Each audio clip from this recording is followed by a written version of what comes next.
తెలంగాణలో ఏం జరుగుతోంది? నిరాటంకంగా ధాన్యం కొనుగోళ్లు, రైతు రుణమాఫీ,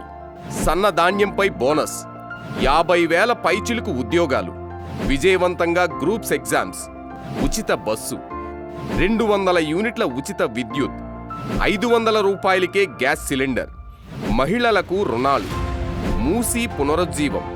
హైడ్రాతో ప్రభుత్వ భూములు జల వనరుల పరిరక్షణ, దూకుడుగా పనిచేస్తున్న ఏసీబీ, పోలీసులకు ఫ్రీ హ్యాండ్, హోంగార్డులకు జీతాలు పెంపు,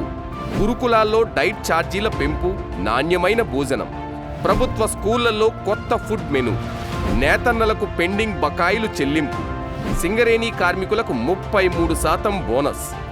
యంగ్ ఇండియా స్కిల్ యూనివర్సిటీలో అడ్మిషన్లు, ఏటీఐలుగా అప్గ్రేడ్ అయిన ఐటీఐలు, సోయా కొనుగోళ్లలో దేశంలోనే టాప్, పెట్టుబడుల ప్రవాహం, కొత్త పరిశ్రమల స్థాపన,